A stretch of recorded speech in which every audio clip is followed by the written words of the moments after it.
Around 1.2 billion people rely on the forest for their livelihoods. Poor people clear forests because they need land to grow food.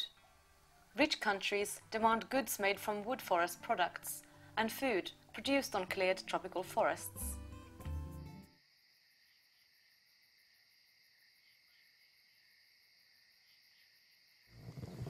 Nama saya Daryanto, lahir di Muara Bungo, Provinsi Jambi. Saya sudah punya anak, sudah punya istri dan anak satu. Pekerjaan saya sebagai tani.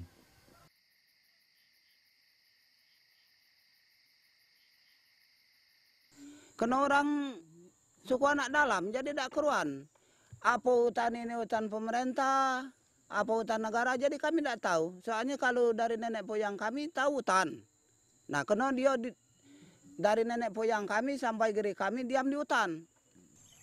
Nama saya Yono Sugiat. Tempat kami di Tanjung Lebar. Saya berdomisili di sini sejak tahun 2004. Saya datang kemari, Pak, dari jauh, yaitu dari Jawa.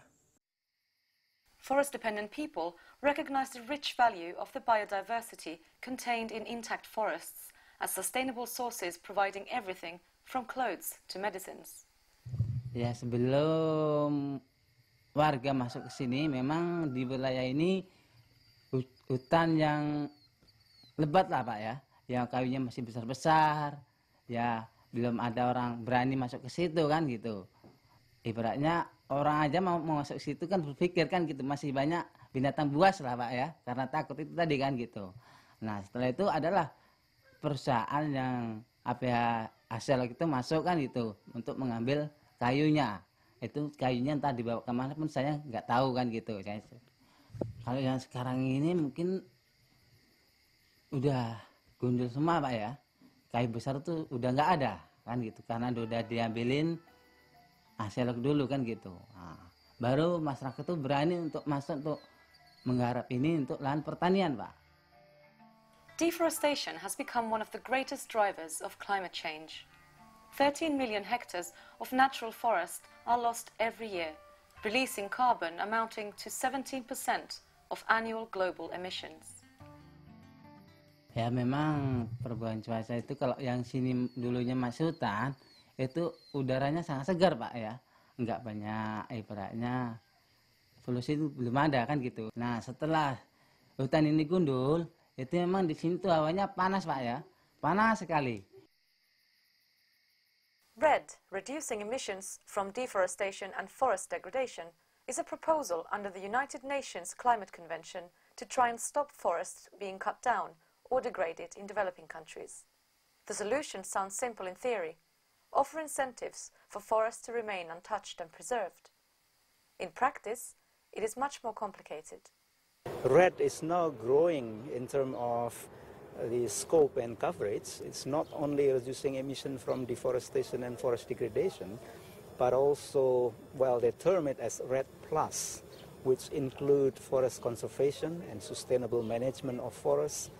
Scientists are really taking the lead in the REDD process, and we still don't really see the involvement of the local population, particularly in remote villages, in remote areas, remote forest areas. So I think it's important, since they are the main users of forests, it's important to involve them in all the negotiations, particularly if we want to talk on their behalf. What is happening right now in the 9 pilot countries that UN REDD is working in is that we have broad-ranging stakeholder consultations. Well, REDD as it's currently defined has mainly drawbacks for forest-dependent people. I know some communities have been looking at getting involved in REDD because of the financial benefits, getting some money for their forest carbon, or the carbon that their forests are storing. The people that we're working with are very wary of it and believe that it could be extremely destructive to communities. It seems to me one of the big problems about REDD is that it's a bit like religion. It makes bad people worse and it makes good people better, in a sense. It brings out the worst or the best in you.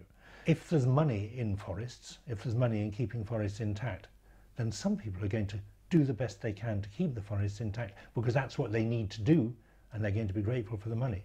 Others again say this is a way of making money, the forests are incidental.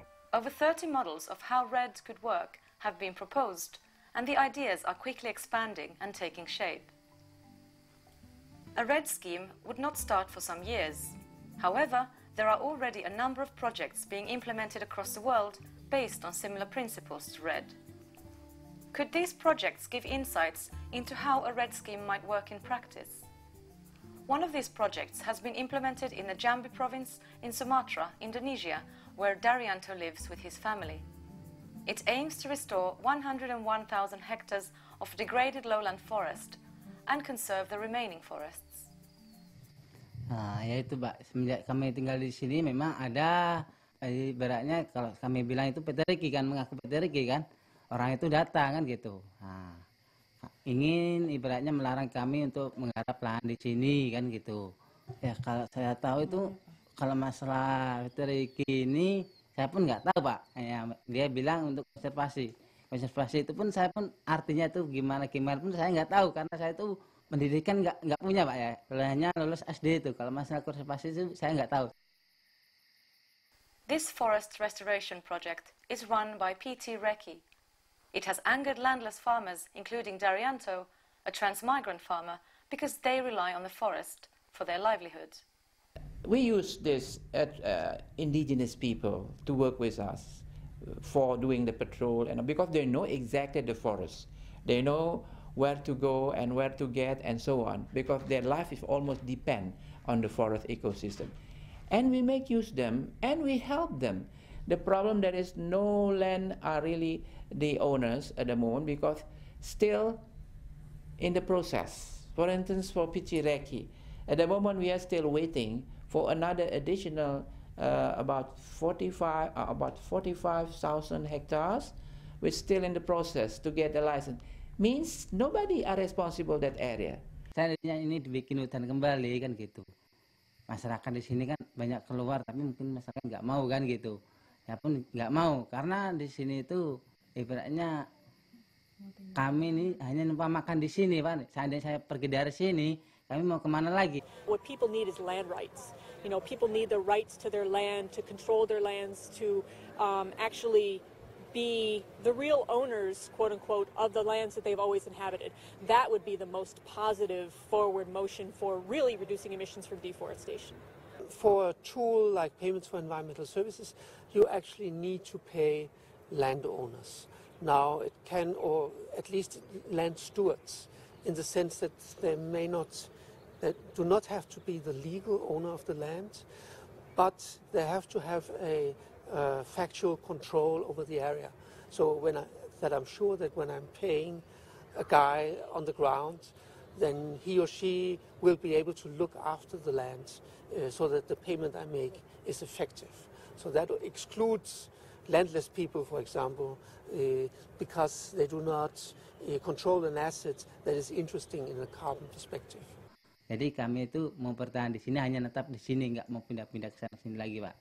Nah, kami di sini hanya menghidupi keluarga saya dan anak saya supaya nanti ada masa depan anak saya kan gitu. Kalau sekarang, Pak, panas dari dulu. Sekarang ini.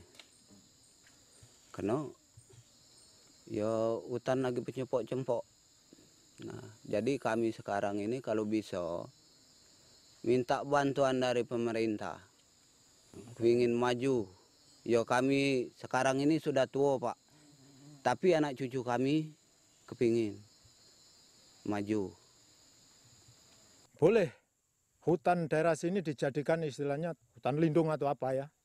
Yang jelas untuk penghijauan dan segala macam. Atau udara supaya istilahnya paru-paru dunia atau segala macam. Itu silakan, boleh. Cuman saya harap istilahnya untuk di luar negeri. Pembuatan mesin dan lain sebagainya itu justru istilahnya merusak, menyemarkan udara. Itu kami harap ya harus di stop. Jangan istilahnya dilanjutkan. Jangan kita yang dijadikan korban sementara dia cuman mau ambil untungnya. The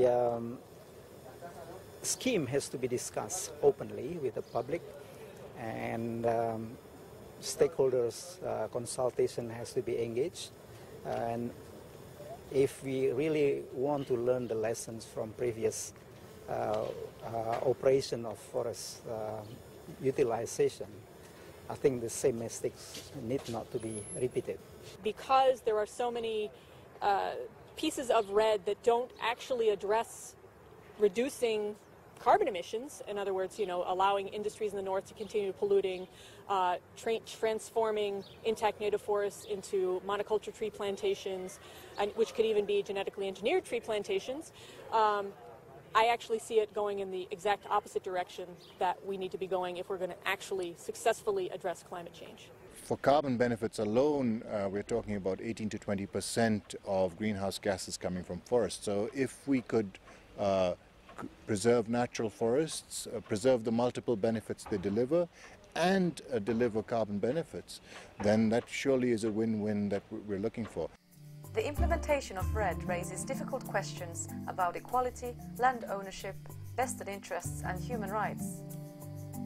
If these issues are resolved, REDD could decrease deforestation and the amount of carbon released into the atmosphere, as well as secure a better life for forest-dependent peoples.